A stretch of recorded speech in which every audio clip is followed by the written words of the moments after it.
solución. En todo caso hay que saludarlo. En todo caso hay que saludar esa... Indudablemente yo creo que nosotros vamos a tener que hacer algún tipo de saludo al respecto, ¿eh? Una cosa muy... Y ahí parece que ya estaríamos... Sí.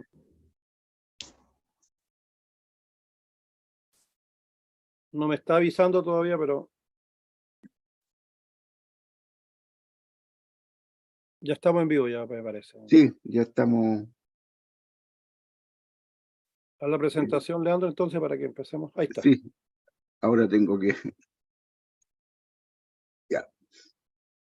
Bueno, compañeras, compañeros que nos están escuchando, nuevamente tenemos un nuevo diálogo con el Centro de Estudios Francisco Bilbao, que ha sido habitual en distintas ocasiones durante este año.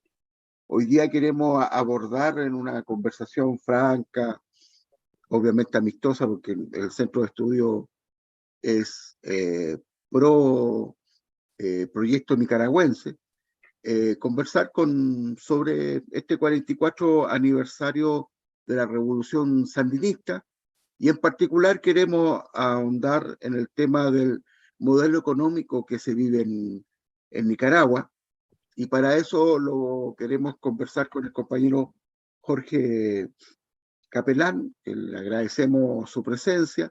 Él ha estado en algunas ocasiones también conversando con nosotros sobre temas sobre Nicaragua y América Latina. Él es un investigador del Consorcio Regional de Estudios Internacionales, CREI, que particularmente nosotros como CEF, Centro de Estudios Francisco Bilbao, mantenemos muy buenas relaciones e intercambios, y pretendemos seguir haciéndolo por lo demás. Entonces, agradecemos la presencia del compañero Jorge. En esta ocasión también nos acompaña a nombre del Centro de Estudios el compañero Roberto Muñoz, que también le pido, antes de darle la palabra al compañero Jorge, si puede hacer una pequeña introducción.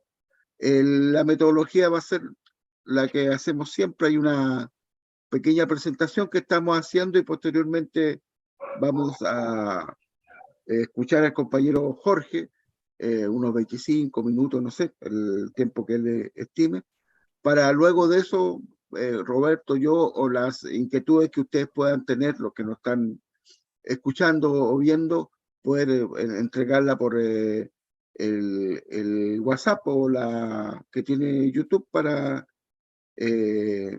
poder transmitirla y hacer una segunda ronda. Como es tradicional, nosotros es un conversando que queda grabado, que va a quedar en la página del Centro de Estudios, y como también es nuestra costumbre, muchas veces más gente lo escucha después de que en directo, porque bueno, el video lo podemos también repartir en distintos lugares. También ustedes pueden, compañeros y compañeras, visitar el canal. Ya creo que llevamos como 25 entrevistas de distinto tipo, que pretendemos que también sean un aporte para el pensamiento crítico, en el cual nosotros desde el Centro de Estudios estamos interesados, un pensamiento revolucionario, antiimperialista, de unidad latinoamericana. Así que, Roberto, adelante.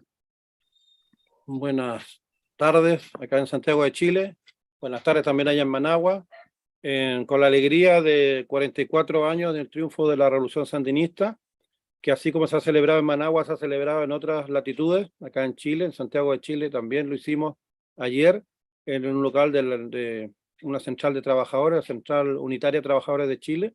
Nos juntamos varias centenas de compañeros y compañeras alrededor de la música, alrededor de los encuentros, y con el señor embajador de Nicaragua, Pedro Gadiel Arce Mairena, al cual tenemos que felicitar porque logró reunir un nutrido grupo de personajes muy interesantes, pero de la política nacional, pero también de la política internacional, de diplomáticos de prácticamente todo el BRIC, Brasil, Rusia, eh, estuvieron presentes, China, por supuesto, el señor embajador de China estuvo presente, de Argelia, de Honduras, Bolivia. Se me habrá quedado alguno en el tintero, fueron muchos los que estuvieron ahí y Sudáfrica. hablaron. ¿Quién? Sudáfrica. Sudáfrica también, por supuesto. Faltó solamente la India, el embajador de la India, para completar una reunión de BRICS aquí en Chile. Imagínense el nivel de este suceso. Por lo tanto, para Nicaragua y para Chile, para los hombres y mujeres que lucharon en la revolución sandinista y posteriormente colaboraron, ¿no es cierto?, en diversas tareas, es un orgullo que podamos estar celebrando, conversando con Jorge Capelán, compañero periodista residente en Managua, con el cual queremos hablar y conversar el tema, en primer caso, el tema de la economía actual de Nicaragua, sus novedades, pero también no dejar pasar la oportunidad de analizar y visualizar el momento geopolítico que estamos viviendo, la importancia que tiene la voz que está levantando Nicaragua a nivel mundial, porque en el encuentro reciente en Bruselas de la CELAC con la Unión Europea, fue Nicaragua la que tuvo un elemento importantísimo al no suscribir una declaración, ¿no es cierto?, de condena a la guerra o a la operación especial que está realizando Rusia en Ucrania, que en realidad es la guerra de la de la OTAN y Estados Unidos, ¿no es cierto?, contra Rusia. Y bueno, Nicaragua no suscribe esa declaración, teniendo un carácter de soberanía, y yo hasta diría un poco realmente de valentía política, para que este pequeño estado centroamericano, con una inquietante o preocupante situación por el trabajo que está haciendo con respecto al canal de Panamá, o el canal de Nicaragua en este caso, un nuevo canal, bueno, va a estar en el ojo del huracán, por lo menos esa es mi opinión. Y por eso mismo queremos conocer las opiniones de Jorge y saber las inquietudes que se están viviendo en Managua, y específicamente el tema de la economía, porque es tan importante en este momento, incluso se vive en crisis mundiales. Así que adelante, Jorge, y agradecido por estar junto a nosotros una vez más. Gracias, Roberto. Es un placer estar aquí con ustedes. Déjame empezar entonces, antes de meterme en el tema de la economía, déjame comentar esta decisión de Nicaragua de no suscribir la declaración conjunta de la cumbre Unión Europea-CELAC. A mi entender, hay un elemento, en primer lugar, antes de eso, ¿no? Hay que decir que esta fue una cumbre hecha para hacerle una encerrona al presidente Nicolás Maduro, a Díaz-Canel y a Nicaragua, ¿no? Eso hay que decirlo de entrada. O sea, se estaban hablando inclusive de que, por ejemplo, hasta habían amenazado con llevar preso al presidente Maduro de Venezuela. Decían que Nicaragua no podía estar en determinadas discusiones. En realidad era un intento por criminalizar a Nicaragua. Así que de entrada ya, ¿no? De entrada, esa reunión no tenía desde el punto de vista de Nicaragua la validez, ¿no? La autoridad, ¿no? Y la enjundia, digamos, geopolítica de un país que realmente está metido y comprometido en el surgimiento de un nuevo orden multipolar, especialmente con todas las relaciones que tiene a nivel del ALBA, a nivel de Rusia, a nivel de China, y con todas las relaciones que tiene con todos los países que son muy fuertes, ¿no? Relaciones con los países del África, con los países del movimiento no alineado, ¿no? Con países que no acostumbran a aparecer en los titulares de los medios occidentales, pero que en su conjunto representan a la mayoría de la población del planeta. Eso en primer lugar. En segundo lugar, yo creo en lo personal, ¿no?, que hay un detalle muy, muy, muy fundamental en esa declaración que llevó a que Nicaragua se decidiera a no suscribirla en su conjunto. Ese detalle era el tema de Ucrania. Hay una formulación en ese documento, creo que son de unas 10 páginas, si mal no recuerdo. El punto referido a Ucrania dice: la guerra contra Ucrania. Bueno, esa no es la lectura que se hace desde Nicaragua, ¿no? La lectura que se hace desde Nicaragua es que esta es una guerra de Occidente contra Rusia, ¿no? Porque se toma en cuenta todo el proceso histórico de las relaciones de Occidente con Rusia, y especialmente todo el proceso histórico que tuvo lugar del año 2014 para aquí, con el golpe, la revolución de colores que hicieron, apoyada por Occidente en Ucrania, la reincorporación de de Crimea, ¿verdad?, en el Mar Negro por parte de Rusia, ¿no? Y por cierto, tras la aprobación masiva de la población de Crimea, ¿no?, para unirse a Rusia, y toda la guerra que vino después, promovida por la OTAN, que costó miles y miles y miles de muertos en el Donbass antes de que empezara la operación militar especial rusa a inicios del año pasado. Entonces, obviamente que la lectura que se hace desde Nicaragua es muy distinta que la lectura que se quiere imponer a partir de las potencias occidentales. Y eso, Nicaragua estaba en unas condiciones mucho más libres para denunciar la validez de toda la reunión, ¿no? Básicamente. Yo entiendo perfectamente que, por ejemplo, desde el punto de vista de los compañeros cubanos, había una necesidad de que se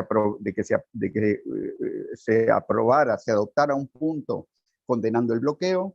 Eso era muy importante. Si no hubiera incluido esa condena al bloqueo, el resultado de la cumbre habría sido muy malo para Cuba, ¿no?, y muy malo para toda nuestra región, ¿verdad? Y también desde el punto de vista de los compañeros venezolanos, era muy importante también el apoyo al proceso de diálogo que ellos están teniendo con la oposición allá en Venezuela. Sin embargo, ¿no?, Nicaragua tenía que hacer ese punto, ¿no?, de rechazar la validez de la reunión en su conjunto. Eso es el comentario, ¿no?, que yo haría sobre este tema, para ahora entrar al tema de la economía, ¿verdad? Y bueno, vamos a hablar, o sea, yo pensaba, ¿no?, abarcar o abordar esto desde la perspectiva de que Nicaragua es un modelo económico que es sumamente resiliente y exitoso, especialmente para la mayoría de los países del tercer mundo. Son países que en gran medida no tienen acceso a fuentes naturales de renta, como puede ser el petróleo, el gas, el litio u otros minerales. Son países que en su gran mayoría se encuentran en condiciones de muy difícil acceso al capital, ¿no? Estamos sometidos a condiciones, a un mercado financiero mundial, a un orden financiero mundial totalmente en manos de la banca occidental y de las corporaciones capitalistas occidentales, y eso hace que tengamos una escasez crónica de capital, ¿no?, y que tiene que desarrollarse frente a esos determinantes, ¿no? Yo pienso, pues, la verdad que la experiencia económica de Nicaragua es muy importante para países como Honduras, para países incluso mucho más desarrollados, digamos, industrializados, podríamos decir, no desarrollados, más industrializados que Nicaragua, como Guatemala, para muchos países africanos, ¿no?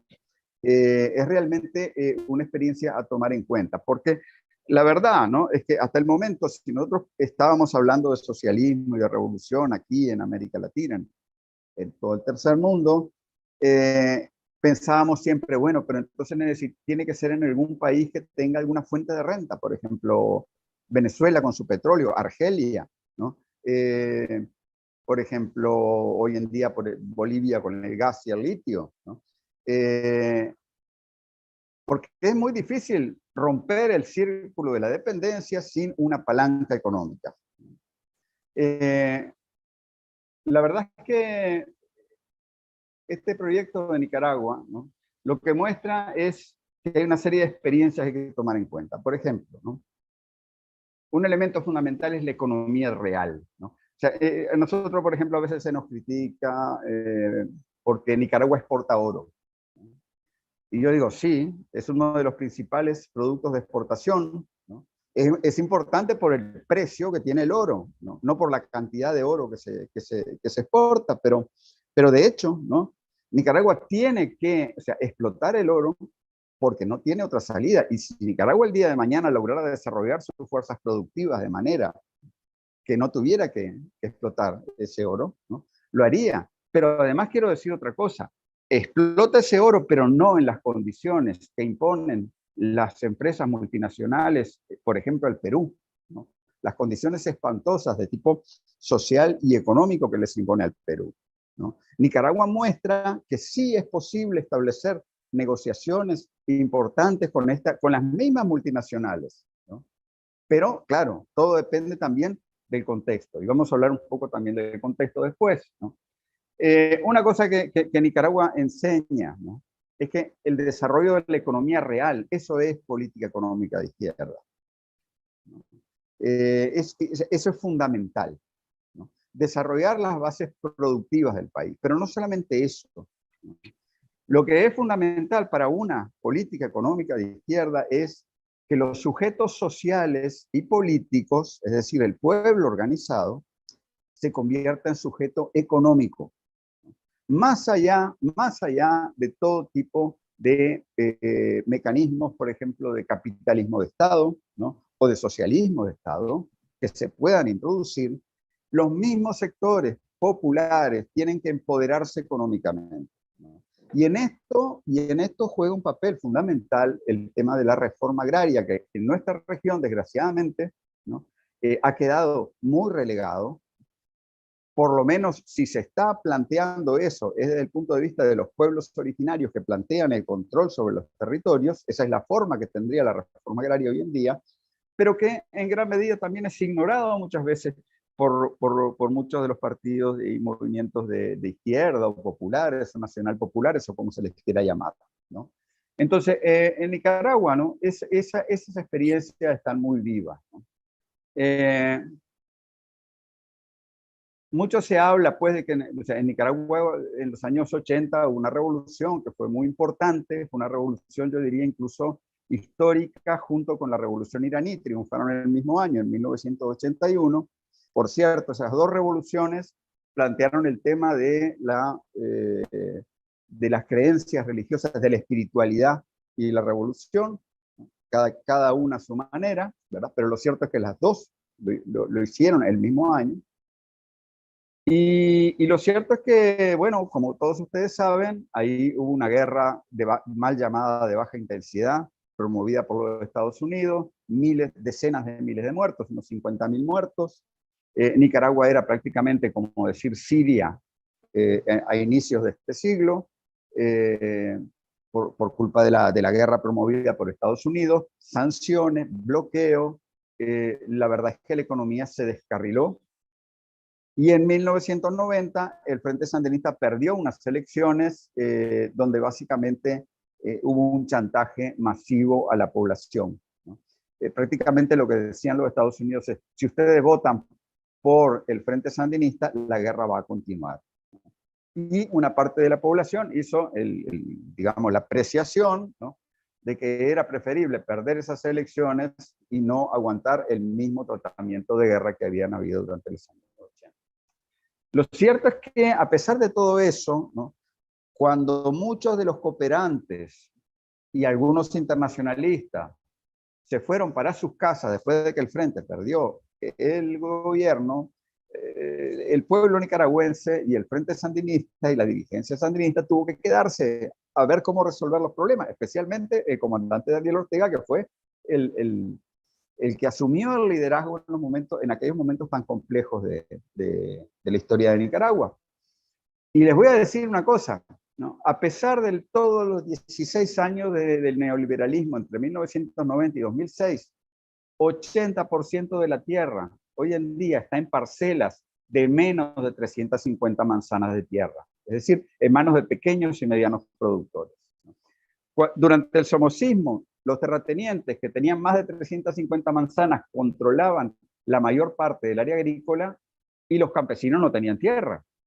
Era o sea, los campesinos prácticamente o alquilaban, ¿no?, o vivían incluso bajo condiciones directamente feudales, ¿no? Estos datos que le estoy dando vienen de un libro que hizo el compañero Orlando Núñez hace muchos años, ¿Quién produce la riqueza en Nicaragua? Está por ahí por la internet, se los recomiendo. Entonces, lo que pasa es que, o sea, en los años 80, Nicaragua tuvo una de las reformas agrarias y urbanas más radicales de toda América Latina. O sea, fueron cientos de miles, o sea, millones de personas cuyas familias recibieron parcelas en el campo o en la ciudad, y después también hay que decir que producto de los acuerdos de paz de la guerra de los 80 con la Contra, ¿no?, muchos de estos contras accedieron a tierras, y durante esos 16 años del neoliberalismo la gente trató por todos los medios de defender su tierrita, su terrenito, incluso protestando en las calles, a veces incluso juntos los sandinistas con los contras, ¿no? Juntos defendiendo la tierra. Esa es una etapa desconocida fuera de Nicaragua, pero lo cierto es que es fundamental para entender la historia de este país, ¿no? Y entonces, ¿qué es lo que pasa? O sea, el neoliberalismo en Nicaragua no resolvió nada, nada funcionaba, no funcionaba el agua, no funcionaba la luz, no funcionaba la salud pública, no funcionaba la educación, ¿no? El transporte colectivo no funcionaba, el desempleo era brutal, 8 de cada 10 personas viviendo con menos de $2 al día, ¿no? Esa era la situación. Incluso ni la misma burguesía en Nicaragua, ¿no?, podía ya hacer negocios porque el sistema estaba totalmente fallado.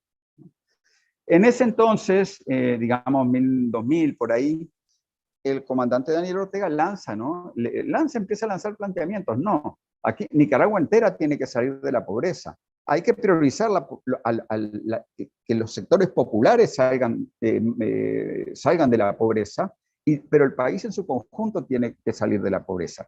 Y le dice incluso al sector del gran capital de Nicaragua, ¿no?, le dice, miren, este sistema, este modelo neoliberal, ni siquiera le está ayudando a hacer plata a ustedes, ¿no? Y prácticamente lo que se empezó a proponer ahí era una especie de contrato social, ¿no? Y ese era una consigna, ¿no?, que tenía apoyo en la calle. O sea, queremos trabajo y paz. Ese era el lema del Frente Sandinista. Cuando en medio de una grave crisis política del modelo, logra ganar las elecciones en el año 2006, la burguesía se divide entre liberales y conservadores, la misma oligarquía de siempre, pero dividido, ¿no? Y el Frente llegó al gobierno gracias a la enorme apoyo de Venezuela, de la Venezuela bolivariana. Incluso antes de ganar las elecciones, ya los alcaldes sandinistas estaban gestionando compra de petróleo, de gasolina y todo eso para su propia alcaldía. Y también el programa Yo Sí Puedo, el programa de alfabetización cubano Yo Sí Puedo, se empezó a implementar. Y en ese momento Nicaragua consigue más o menos de Venezuela, más o menos un 5% del PIB, ¿no?, en préstamos blandos, préstamos que se pagaban y se revertían en un fondo para volver a financiar proyectos contra la pobreza en la propia Nicaragua, ¿no? Ese esquema fue muy exitoso, ¿no? Lo cierto es que hay que decir, ¿no?, cuando yo hablo de esto de la economía real, ¿no?, en Nicaragua los salarios son bajos, eso le da competitividad a la economía nicaragüense, ¿no? Pero ¿qué es lo que pasa? Por cada Córdoba que gana un nicaragüense, compra mucho más electricidad, mucho más agua, mucho más educación, mucho más transporte, mucho más salud pública, ¿no?, mucho más seguridad ciudadana, ¿no?, que lo que puede comprar un habitante de un país vecino con unos salarios mucho más altos, pero al mismo tiempo con unas desigualdades brutales. Entonces, ¿qué es lo que pasa? Se trata de desarrollar, ¿no?, una economía donde el consumo popular y social, ¿no?, esté también en función de desarrollar el crecimiento económico. Y lo que les digo no es ningún cuento, ¿no? El PIB de Nicaragua, allá en el año 2007, cuando volvió el comandante Daniel, andaba por menos de $7.000 millones. Hoy anda por casi $17.000 millones. O sea, que se ha más que duplicado, ¿no? Se ha más que duplicado, ¿verdad? Y eso, o sea, se ve claramente, ¿no? Nicaragua tiene la economía más pequeña de toda Centroamérica. Cierto, ciertísimo, ciertísimo. Dicen algunos, no, es que Nicaragua es el país más pobre después de Haití. Bueno, si lo medís, tal vez, si lo medís, ¿no?, en términos de cuántos dólares alguien gana, ¿no?, puede ser así. Pero si lo medís en cuanto a cuánta salud, educación pública, carreteras de calidad, servicio eléctrico, agua potable recibe la población, la verdad que el pueblo nicaragüense es uno de los más ricos de Centroamérica y probablemente incluso de América Latina, donde hay unas desigualdades espantosas, ¿no? Entonces, ese es el tema, ¿no? De priorizar, ¿no? O sea, ¿cómo se logra, ¿no? Priorizar lo que tiene más valor desde el punto de vista de los sectores populares. Y esto yo lo quiero decir porque es muy importante, ¿no? O sea, los movimientos sociales, ¿no?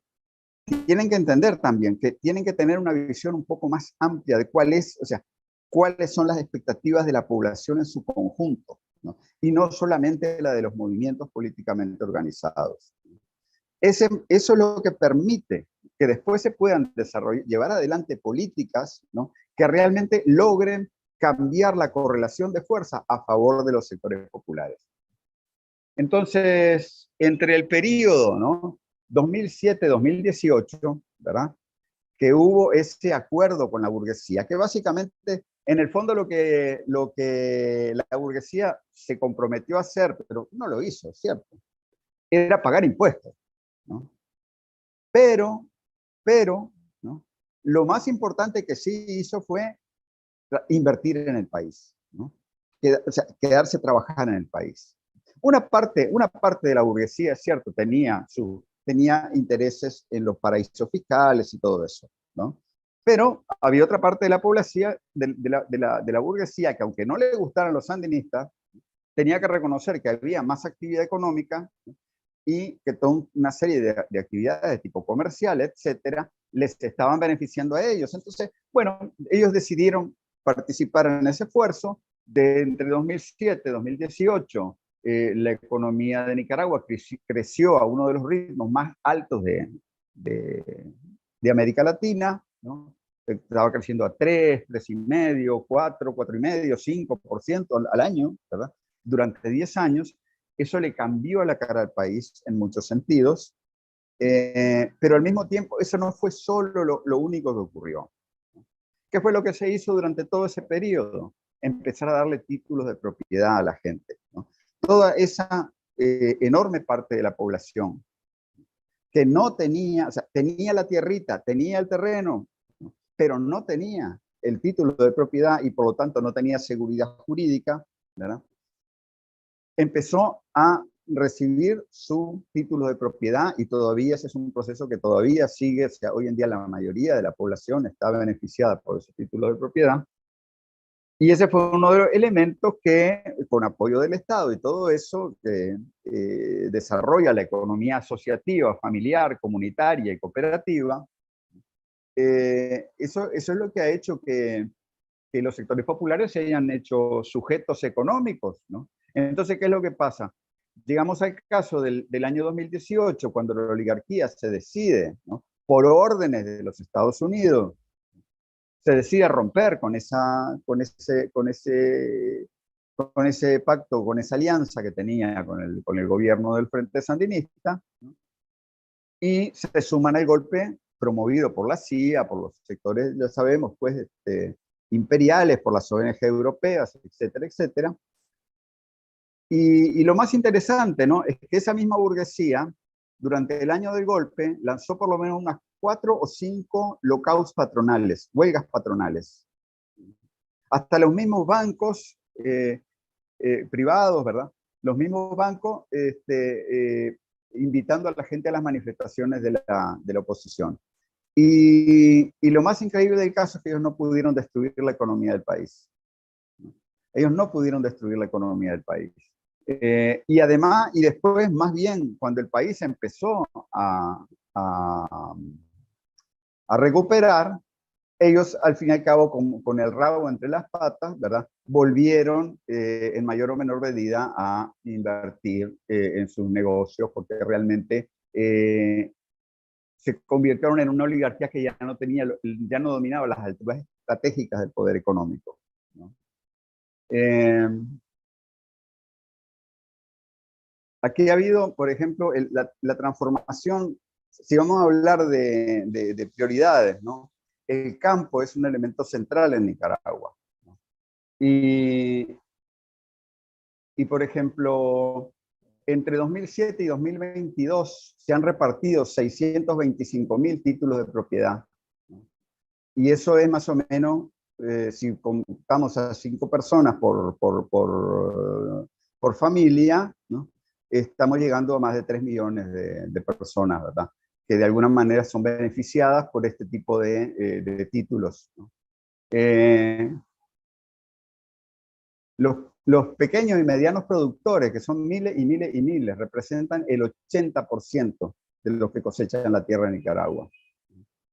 Entre 2006 y 2022, el sector agropecuario creció 103%, o sea, el doble, más del doble. El sector agrícola creció el 125%. Y el sector pecuario creció 81%. En Nicaragua hoy en día, más del 90% de la comida que consumen los sectores populares, el arroz, los frijoles, el maíz, el huevo, ¿verdad?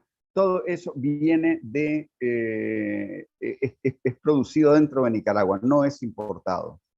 No podemos, o sea, si hablamos de una economía, ¿no?, de un proyecto nacional, popular, de izquierda, de solidario, cristiano, socialista y solidario, como decimos aquí en Nicaragua, no se tienen, en cada país le dan su nombre, pero si pensamos en un proyecto de eso, o sea, la comida es central. Y el hecho, ¿no?, de que la comida, de que el país sea soberano desde el punto de vista de la alimentación es central. Y ese es un logro que Nicaragua ha hecho. Tenemos un Ministerio de la Economía Familiar, Cooperativa y Comunitaria que da capacitaciones a la gente, les da, tiene unos proyectos de crédito revolventes que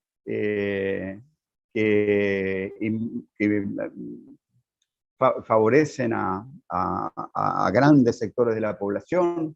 Se hacen ferias, ¿no?, ferias campesinas o ferias de artesanía en todo el país, ¿no? Esa es una cosa que en cada cabecera municipal, los sábados cuando uno sale, se encuentra con que hay gente vendiendo cosas que son ferias que son promovidas por el gobierno. Después, por ejemplo, en Nicaragua hay un sector bien vulnerable al problema del cambio climático, que es en el corredor seco, en el Pacífico, que es una zona donde llueve muy poco, ¿verdad? Bueno, ahí se hacen planes especiales de inversión para desarrollar emprendimientos agrícolas e industriales. En fin, ¿no? Se hacen, por ejemplo, patios saludables para promover, por ejemplo, que la gente plante hortalizas o enramadas, frutales, todo tipo de hierbas aromáticas y medicinales en sus patios, ¿verdad? Todo eso tiene un impacto importantísimo. O sea, hoy en día en Nicaragua, por ejemplo, es cierto que hay grandes empresas avícolas, pero esas empresas avícolas ya tienen o sea, no están dominando el mercado de la producción de huevo y de carne de pollo, porque la mayor parte de este huevo y de esa carne de pollo es carne producida por las mismas familias y comercializada por ellas mismas. En fin, ¿no? Hay, por ejemplo, programas en estos últimos 16 años se han entregado por lo menos 1.620.000 créditos rotativos. O sea, créditos, pequeña cantidad de dinero, pero que las familias pueden utilizar, y esto es manejado por mujeres, ¿no?, que pueden hacer uso de créditos revolventes. Y es impresionante porque, por ejemplo, en un programa similar de créditos revolventes que se llama Adelante, se tiene un 99% de recuperación. Ese programa empezó hace apenas 10 meses. El programa Usura Cero, que solo es urbano, es de microcrédito, el porcentaje de recuperación anda por el 98%. Y ese es dinero que vuelve a la misma actividad económica de los sectores populares. O sea, es un mito eso de que los pobres no pagan, al contrario, ¿no? Los que no pagan son los ricos. Yo creo que esa es una experiencia muy importante, ¿no? Y al mismo tiempo, como yo decía, o sea, en Nicaragua, como muchos otros países de los nuestros, ¿no?, tienen que moverse en las condiciones que impone este mercado criminal neoliberal, ¿no? Y uno de estos elementos es el de la inversión extranjera directa, con la falta crónica que hay de capital, ¿verdad? El área esta de la inversión extranjera directa es muy importante. La verdad es que o sea, ha venido creciendo, indudablemente que la inversión extranjera directa en Nicaragua ha venido creciendo, pero ha venido creciendo como una función de que el país tiene mejores condiciones, ¿no? Nicaragua ofrece mejores condiciones que, yo que sé, Honduras o cualquier otro país de Centroamérica, ¿no? En términos de carreteras, en términos de infraestructura, ¿no? En términos de organización social, ¿no? En términos de negociaciones entre sindicatos y patronales de muchos años, ¿verdad? Que pueden hacer planes a largo plazo, ¿no? Nicaragua vivía, o sea, entre el 2000 y el 2006, Nicaragua vivía en un estado de permanente conmoción social, con peleas en las calles, y todo eso se acabó en la medida en que hubo un acuerdo político, ¿no? Con los mismos movimientos sociales, ¿verdad?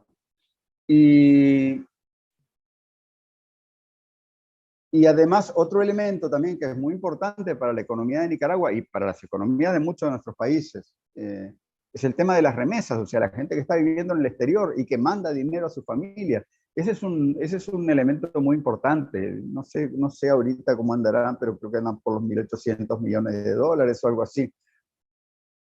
Pero, perdón. Este año se espera que las remesas vayan a superar los 4.000 millones de dólares. Esa es la cifra en realidad, ¿no? Y eso es, o sea, eso es solidaridad popular, de pueblo a pueblo. El mismo pueblo se levanta a sí mismo, ¿no?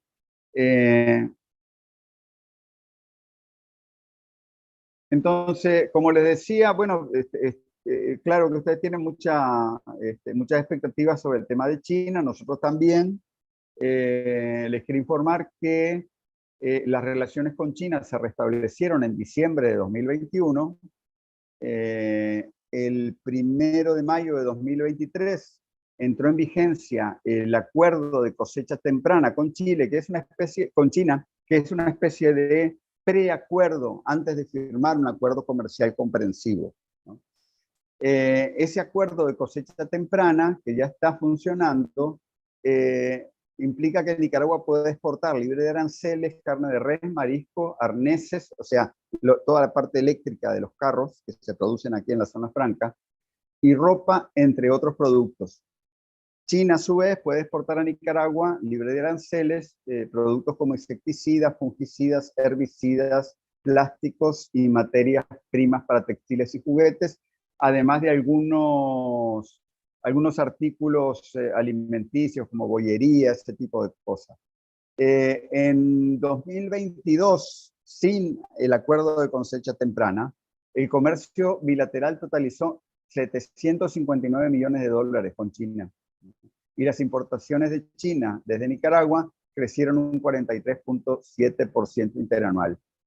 Les digo, ¿no? Que, por ejemplo, aquí en el barrio donde yo vivo, es una zona cercana al mercado oriental de Managua, en el último año se han establecido varios negocios chinos de gente de la comunidad china en el país o en la región, que seguramente recibirán algún apoyo del gobierno chino para establecerse, y que han puesto negocios, por ejemplo, de venta de cuestiones electrónicas o de artículos para el hogar, o incluso hay algunos que ha abierto una tienda de comida rápida, ¿no?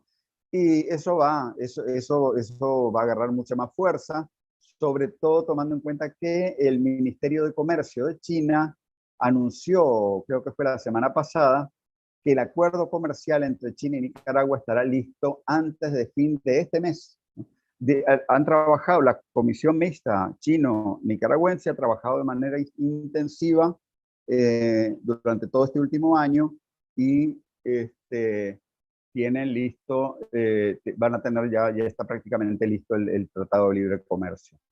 De cara al futuro, Nicaragua tiene, por ejemplo, hoy en día Nicaragua tiene prácticamente el 100%, o sea, 99.5, algo así. Casi el 100% de cobertura eléctrica. Antes del 2006, la cobertura eléctrica del país creo que llegaba a un poco más del 50%, 60%, algo así, ¿no? Bueno, hoy en día el país está prácticamente electrificado. Y ese último pedacito, esa última fracción de por ciento que queda es lo que tiene que ver con sectores muy alejados en la montaña, ¿no? Lugares donde, viviendas, por ejemplo, donde hay que poner paneles solares, ese tipo de cosas que obviamente encarecen mucho más el desarrollo, pero la verdad es que está prácticamente electrificado todo en Nicaragua. Y además que va caminando hacia por lo menos el 85% de generación de electricidad a partir de energías limpias. Hoy en día estamos, no tengo la cifra exacta, pero la mayor parte de la energía que se genera en Nicaragua es limpia. Nicaragua hoy en día tiene las mejores carreteras de Centroamérica, eso se lo va a poder confirmar cualquier persona que haya, de esta región, que haya ido de un país a otro. La diferencia es enorme, incluso con Costa Rica, que es un país mucho más rico que Nicaragua, ¿verdad? Y sin embargo ellos tienen, o sea, el problema que tienen en Costa Rica es muy similar al que tienen en Estados Unidos, que toda la infraestructura se les está viniendo abajo, por el mismo modelo neoliberal que tienen. Nicaragua tiene el mejor sistema de salud pública de Centroamérica, también eso lo va a confirmar cualquiera que vaya a un hospital público en Guatemala, en Honduras, o en Costa Rica, o en El Salvador, y que venga a Nicaragua. Eso es impresionante. Por ejemplo, los jubilados, antes no había acceso a eso, hoy en día los jubilados, independientemente de la jubilación que tengan, tienen derecho a un par de anteojos gratuitos al año, de buena calidad, pueden ser progresivos, no hay problema, ¿no? Todo eso es producto de cómo, o sea, el dinero que ha entrado en Nicaragua ha quedado aquí en Nicaragua, ¿no? Fortaleciendo toda la infraestructura económica y social del país, ¿no? Y eso a su vez genera condiciones para ir saliendo de la pobreza. Tenemos el mejor sistema de educación pública, no me corto en decirlo. Ha habido una mejoría dramática en lo que es el servicio de agua potable, y ahora el gran reto es garantizar que haya o sea, que todo el país tenga acceso al servicio de alcantarillado, o sea, de tratamiento de aguas servidas. Antes, en el 2006, era solamente creo que era como un 40% que tenía alcantarillado, y eso sobre todo en las ciudades, ¿no? Hoy en día se están haciendo proyectos en todos los departamentos de agua y de alcantarillado. Y también Nicaragua tiene una de las mejores, y si no la mejor, seguridad ciudadana de América Latina, ¿no? Y lo que se está haciendo ahora es construyendo 2 puertos de aguas profundas en el Atlántico y en el Pacífico. Ya en el Pacífico se tiene conseguido el dinero y en el Atlántico se está gestionando. Pero lo cierto es que para quienes quieran preguntarse por el canal, y el canal va a venir porque eso es parte del proyecto de Nicaragua como nación, y además que es parte del mismo proyecto de Sandino. Lo cierto es que Nicaragua en la práctica ha venido conectando al Atlántico con el Pacífico, de modo de que cuando las obras del canal se den en toda su magnitud, porque el proyecto del canal no está cerrado ni mucho menos, lo que pasa es que está en un nivel muy lento de actividad, pero cuando agarre velocidad eso, ya va a ser con unas condiciones de infraestructura mucho mejores que las que había en 2013 cuando se hizo el proyecto. Bueno, eso es más o menos. Nicaragua tuvo, o sea, durante el 2018 hubo una situación, como ustedes saben, muy horrible, ¿no? No solamente fue la pérdida que hubo en sea, la pérdida material del golpe fue 27.000 millones de dólares, ¿no? Hubieron 200.000 despidos en el sector privado. Se cerraron 3.000 MIPYMES y se perdieron créditos por 600 millones que ya estaban comprometidos con el BID. El PIB bajó 3.4%. Además de eso, ¿no? En 2019 tuvimos 2 huracanes que dejaron 742 millones de dólares en pérdida, y en 2020 vino la COVID. Le voy a decir, como decía, ¿no? En 2018 el PIB bajó 3.4, en 2019 bajó 2.9 y en 2020 bajó 1.8.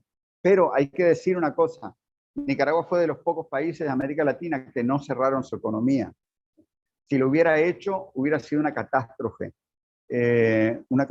para Nicaragua. Pero ya en 2021 la economía empezó a crecer, ¿no? Tuvo un repunte, un rebote, digamos, ¿no? Muy importante del 10.3%. El año pasado creció 3.8% y el prospecto para este año es 3.5% o más, ¿no? Aquí la verdad es que, o sea, Estados Unidos trata de cortar los créditos a Nicaragua por todos los medios, pero Nicaragua tiene una gran capacidad de negociación.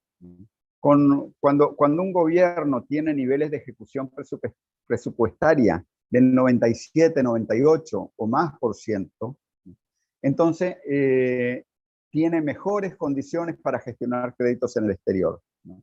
Y independientemente de todas las presiones de Estados Unidos, ¿no? Y todo eso. Lo cierto es que en América Latina nuestros gobiernos tienen niveles de ejecución muy bajos porque hay mucha corrupción. Y entonces eso ha hecho que Nicaragua pueda aprovechar todo lo que sea un crédito de tipo concesional, digamos, ¿no? Trata Nicaragua de aprovecharlo, ¿no? Y después también tenemos una suerte aquí en Centroamérica, que existe un Banco Centroamericano de Integración Económica, que por cierto lo crearon los yanquis en los años 60 como un proyecto un poco contrainsurgente, ¿verdad? De una reforma contrainsurgente, ¿no? de la administración Kennedy, pero lo interesante es que ese banco no está dominado por Estados Unidos. O sea, Estados Unidos no tiene control político sobre ese banco, que funciona sobre bases estrictamente bancarias, ¿no? Y claro, como Nicaragua paga muy bien y ejecuta todo lo que solicita, entonces se ha convertido en uno de los mejores clientes de ese banco, ¿verdad? Y esa ha sido una de las fuentes de financiamiento que ha tenido la economía de Nicaragua. Bueno, yo más o menos les daría esto. Creo que hay una agenda todavía pendiente, un reto todavía, ¿no? Que es ver cómo se logra, digamos, que el país tome control sobre el sector financiero, ¿no? Eso yo me imagino que ya Nicaragua está muy interesada, por ejemplo, el tema de los medios de pago es un tema importante para Nicaragua porque estamos prácticamente en manos de la Western Union y todos esos, ¿no? El sistema SWIFT y todo eso, ¿verdad? Que son los sistemas occidentales. Hay mucho interés por desarrollar los medios de pago rusos. Seguramente que vendrá alguna alternativa por el lado chino, ¿no? Y con toda esta actividad del acuerdo comercial con China, eso tendrá algún correlato en el aspecto financiero. No sé si bajo la forma de algún banco binacional o semiprivado o una banca cooperativa, no sé, ¿verdad? O una banca estatal. Eso yo no lo puedo decir porque todo eso tiene que ver con cómo se desarrollan las contradicciones a nivel global en todo este periodo de surgimiento de la multipolaridad. Pero lo cierto es que Nicaragua tiene alternativas y un poco ha convertido, digamos, en un arma, ¿no? Lo que para muchos sería un elemento de debilidad, Nicaragua lo ha sabido convertir en una fortaleza, ¿no? Que es el desarrollo de la economía real, ¿no? O sea, básicamente, si se desestabiliza Nicaragua, todo el mundo pierde plata en Centroamérica, independientemente de lo que los Estados Unidos deseen o no. Eso se vio en el derrotado intento de golpe de 2018. Entonces, esa es más o menos la visión que yo daría sobre la economía. La verdad es que no estoy diciendo para nada que la vida en Nicaragua sea un paraíso, ¿no? Sea un baile sobre rosas. Obviamente que, como todos los sectores populares, aquí en toda América Latina, la vida no es fácil, pero es mucho más fácil cuando uno, por ejemplo, tiene el mismo precio del pasaje del bus en los últimos 13 años, ¿no? Que además es muy barato, son dos Córdoba 50, ¿no? Eso es mucho menos de 10 centavos de dólar, ¿no? Es mucho más fácil la vida, ¿no? Si uno sabe que uno puede ir a un hospital y le van a dar un medicamento, ¿no? Es mucho más fácil la vida si uno sabe que cuando uno manda a su hijo a la escuela, en la escuela le van a dar una comida completa, ¿no? Y ese tipo de cosas, ¿verdad? Y ese es el tipo de cosas que Nicaragua le está garantizando a su pueblo, gracias a este modelo.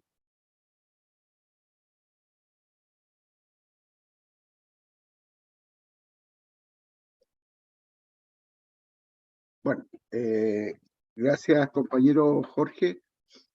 Bueno, no sé si Roberto quiere hacer un comentario, pregunta. Yo tengo también un par de preguntas, pero las haría después de Roberto. Bien, gracias, Leandro. Agradecer a las compañeras y compañeros que están viendo ahora este programa en directo, mi compañero especialmente de Mendoza, Argentina, Pablo Seider, que está muy agradecido de esta actividad, y otros compañeros más, incluso algunos comentarios con respecto a aclaraciones de que este proceso constituyente acá en Chile no tiene nada que ver con los otros procesos que se están viviendo en el mismo Nicaragua, que se puedan vivir allá, es otra realidad lo que vivimos acá en Chile. Y un comentario con respecto a lo que tú dices, una economía sana, una economía popular en que el pueblo hace su trabajo, vive, convive, y el Estado es un ente protector, regulador, y que permite que la gente trabaje, que la gente fructifique. Nos parece bien interesante. Eh, Algunos lo podrían ver alejado al modelo socialista o soviético o de algún tipo clásico, ¿no? En el sentido que el Estado es el dueño de todo. Pero acá, en una economía débil, en una economía pequeña, de pequeña escala, rodeado de países también pequeños que no tienen fuerza, dominados por Estados Unidos, o sea, hay tantos elementos en juego que esta forma de llevar a cabo la economía, a través de que permitir que esta economía que tú lo mencionaste, yo no lo logré tomar bien la nota, pero esta economía familiar, cooperativa, ¿no es cierto? Una economía en que las personas tienen su terreno para trabajar y para comer, evidentemente garantiza que este elemento tan importante, en este caso en la comida diaria, se pueda garantizar. Si bien es cierto, sabemos que hay mucha crítica de diversos personajes de la derecha nicaragüense, ¿no es cierto?, que critican el modelo porque dicen que está creciendo muy poco y quisieran que creciera más, pero ellos mismos han hecho, como tú has dicho, la pérdida de 27.000 millones de dólares en este gran intento de derrocamiento del gobierno sandinista, que yo no sé qué pensaban hacer después de ese momento, porque al parecer, por lo menos en Nicaragua, es Daniel Ortega y el gobierno del Frente Sandinista el que garantiza la estabilidad social en un momento tan complicado como el actual. Así que agradecer esta posibilidad. Estamos llegando ya a la hora, insisto, hay comentarios de diversos compañeros saludando este evento y por lo tanto espero que Leandro, ¿no es cierto?, te haga algunas consultas. Sí, Solamente quiero aclarar una cosa que no la dije durante la charla. Según el BID, el Banco Mundial, el pronóstico para este año es que Nicaragua estaría creciendo por encima de la media latinoamericana y sería uno de los países con mayor crecimiento dentro de Centroamérica, después de Panamá, pues que tiene sus particularidades por el tema del canal y todo eso, pero lo cierto es que la experiencia de crecimiento que ha tenido Nicaragua fue muy importante. O sea, entre el 2007 y el 2018 en promedio fue el país que más creció. Y ahora pues ya estamos de vuelta pues por encima de la media latinoamericana, pero eso tiene que ver con cómo está todo el entramado, ¿no? Bueno, eso yo después, la verdad es que daría para otra charla porque hay muchos más detalles que explicar sobre el caso. Bien, antes que Leandro pueda hablar, ¿sabes? Disculpa, Leandro, que un compañero o compañera, perdón, me estaba preguntando si tú tenías conocimiento de la economía popular en Argentina, si hay una relación, si conoces esas experiencias. Es una consulta que nos están haciendo. Bueno, casualmente yo no tengo así un gran conocimiento, pero casualmente el otro día aquí en Managua estaba uno de los dirigentes del movimiento Evita, que tengo entendido que prioriza mucho el tema de la economía popular, ¿no? Y la economía asociativa, ¿verdad? En realidad, yo creo que es poco conocida la experiencia de Nicaragua, a pesar de que la gente que está activa en los movimientos la conoce, ¿verdad? Pero creo que ese es un elemento, me parece muy importante para que todos nuestros movimientos sociales realmente puedan diseñar alternativas políticas efectivas, ¿verdad? Y eso pasa mucho por el tema este de las prioridades, pues, ¿no? Que no son iguales en todos lados, obviamente. Bueno, yo tengo varias inquietudes puntuales, pero hay una general que me gustaría formular. Las puntuales tienen que ver con el áreas de desarrollo, por ejemplo, ciencia y tecnología, como algo fundamental en la actualidad y sobre todo y en lo que viene, digamos, Sí. frente a esa situación. También el tema de la industrialización. Hay por ejemplo, ese tipo de profundizaciones que quizás no nos va a dar el tiempo como para abordarla en su conjunto, y otras áreas más.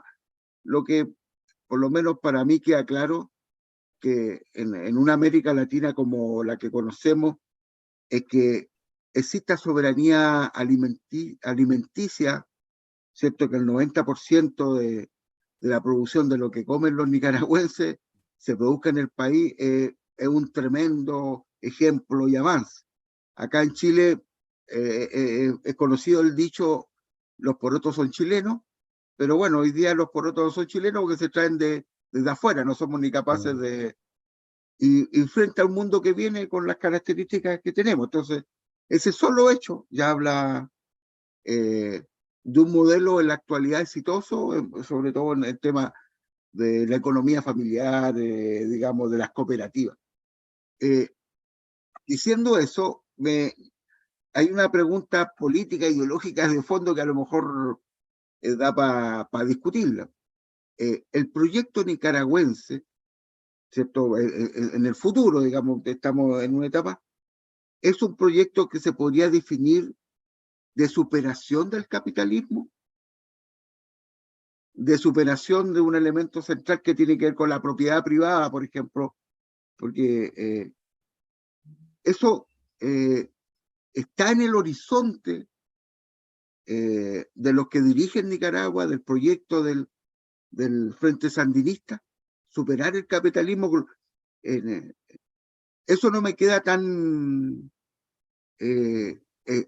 claro, yo no lo conozco, a lo mejor existe. Entonces Sí, esa es claro. como la pregunta más de fondo, aparte de eso.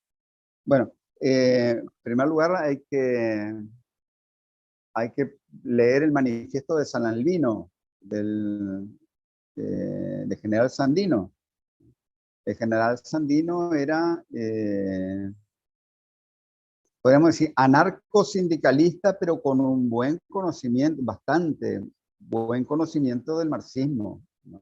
Acordate, o sea, el secretario de él fue Farabundo Martí, Claro. ¿no?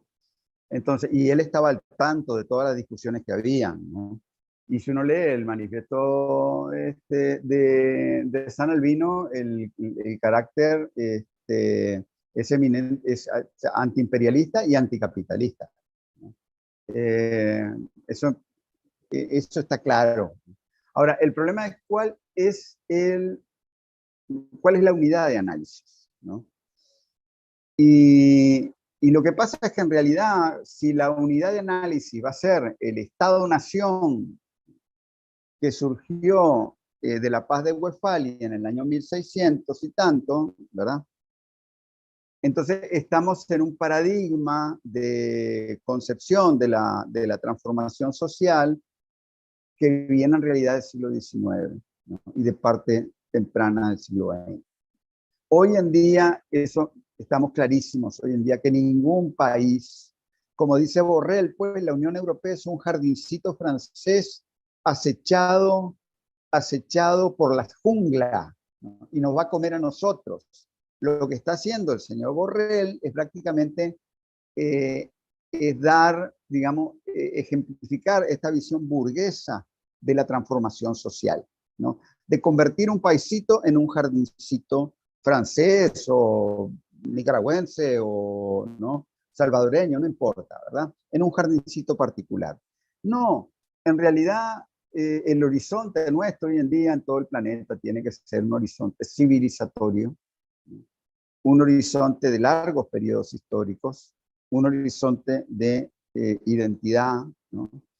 Y yo lo que te quiero decir es que en el socialismo nicaragüense o sea, el socialismo nicaragüense se inserta dentro de toda la enorme tradición revolucionaria de pensamiento que tenemos nosotros aquí en la Vía Yala, ¿no? Que tenemos en América Latina, y cuidado, porque tenemos experiencias desde los quilombos que se lanzaron de la gente que huía de las plantaciones de esclavos en Brasil, por ejemplo, ¿no? Hace ya cientos y cientos de años, en la época de la colonia, ¿no? Hasta todas las experiencias que hay, pues la experiencia de cooperativas que desarrolló Sandino, la experiencia, todo el trabajo de reflexión de Mariátegui, ¿no? De que el socialismo no puede ser ni calco ni copia, sino creación heroica de los pueblos, todo el proyecto y el programa del Che, ¿no? Tanto económico como político, ideológico, ¿no? Todo el acervo que nos legó el comandante Hugo Chávez, ¿verdad? Y que nos legó Fidel. Entonces, tenemos realmente es de toda esa, de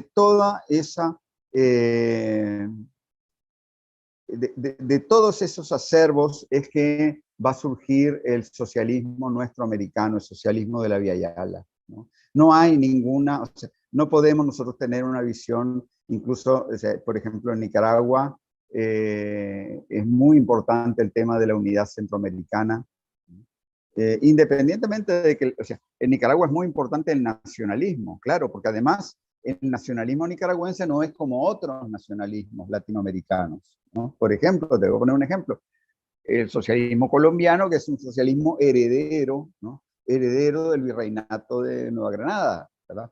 Que es además heredero de Santander y de los que traicionaron el proyecto de Bolívar. Entonces, mientras que Nicaragua, o sea, si Nicaragua se quería constituir en una unidad política donde la palabra democracia tuviera un sentido, ¿no?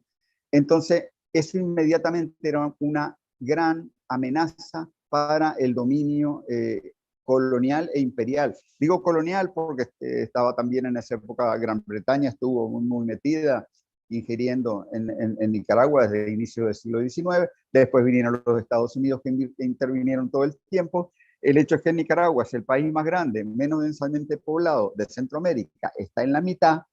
Una Nicaragua fuerte y estable va a ser un factor de independencia para toda Centroamérica, ¿no? Entonces, a lo que voy yo, es que no hay un modelito que yo vengo a vender aquí, ¿verdad?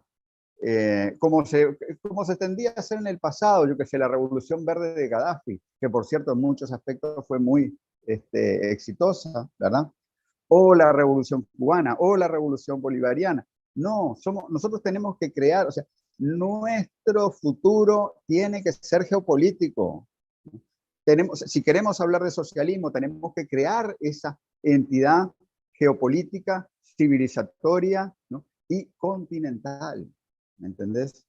¿No? Y después sentarnos a hablar con otros pueblos que tienen otras concepciones a veces, ¿no? O que tienen otras experiencias, ¿verdad? Y ver entre todos cómo logramos construir un mundo a la medida de los seres humanos, pues, ¿no? ¿Verdad? Pero bueno, eso es parte, creo, o sea, no, me parece que he respondido un poco a la pregunta tuya, ¿no? Esto, o sea, la lucha por superar el capitalismo es una lucha permanente.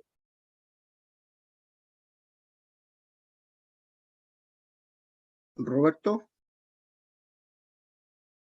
No, nada más agradecer a Jorge, porque nos ha planteado una experiencia concreta de una realidad que se está viviendo hoy, que ha tenido triunfo, que está muy expectante. A mí me preocupa, de alguna manera lo dije al principio, esta posición de Nicaragua política, instalado en el mundo actual de confrontación geopolítico, causará evidentemente alguna reacción del imperio. Y sobre todo Nicaragua, que ha sido uno de los países que más lucha le ha dado a los yanquis y que los ha vencido. Entonces ahí hay algo interesante, hay algo muy fuerte, histórico, a 200 años de la doctrina Monroe, que indudablemente jugará un papel. Entonces eso es la única preocupación, o por así decirlo, la inquietud de los pasos a seguir por el imperio, que no serán pacíficos. Y ahora nos enteramos recientemente que están ingresando tropas a Perú, pero también están ingresando tropas a Ecuador, tropas norteamericanas a Ecuador. No es menor esa situación. Por lo tanto, la bestia herida que está perdiendo espacios en el mundo vuelve a la guarida, y la guarida somos nosotros. Así que evidentemente aquí te intentará hacerse fuerte. Y es por eso que los países que le ponen cara, le presentan cara al imperio, tendrán que jugar su papel también. Así que agradecido por la información y los datos que nos entrega Jorge, y también recordar que ayer, 19 de julio, un aniversario más del triunfo de la Revolución Sandinista. En varios lugares del mundo se hicieron celebraciones, en Chile también lo hicimos. Hay que volver a saludar al señor embajador Gadiel Maidana, Gadiel Arce Maidana, por el triunfo político que significó reunir a los integrantes del BRICS, a los embajadores del BRICS en Chile y otras organizaciones también políticas y sociales, y decir con esto que estamos junto al pueblo de Nicaragua y buscando la unidad latinoamericana como siempre. Agradecer a los amigos y amigas que nos han acompañado, se han ido sumando, han ido dando su opinión también, y por supuesto agradecer a todos, a Leandro también para que nos dé su mensaje. Bueno, sumarme digamos, la felicitación al compañero Jorge por su exposición, que ha sido bastante clara, y que estos elementos a nosotros nos ayudan en el centro de estudio, en particular a poder conversar de esta realidad latinoamericana, de modelos económicos. Lamentablemente en nuestros países, particularmente en Chile, es tan fuerte la idea neoliberal. Es un gran triunfo en la mente incluso de sectores populares chilenos y de sectores que en algún momento se definieron de izquierda. Es una especie de neocolonización, digamos, de pensamiento en el sentido común, incluso popular, donde aquí somos, como lo han dicho mucha gente, un país de propietarios y no de proletarios, por así decirlo. Está esta idea tan acervada de la propiedad privada, por ejemplo, como elemento superior para la sociedad. Entonces tenemos que discutir esto y conocer otras realidades exitosas como la de Nicaragua. Nuestro país vive una crisis muy grande sobre la seguridad ciudadana, por ejemplo, que es un tema que en algún momento en una nueva conversación podríamos abordar.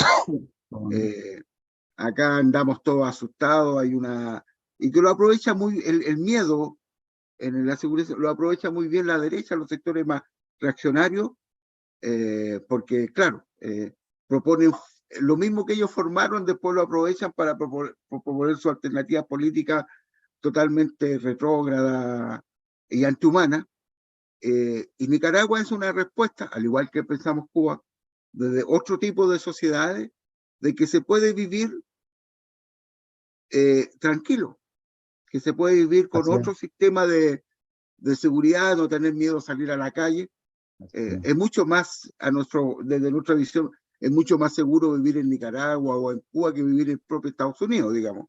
¿Cierto? Con todo.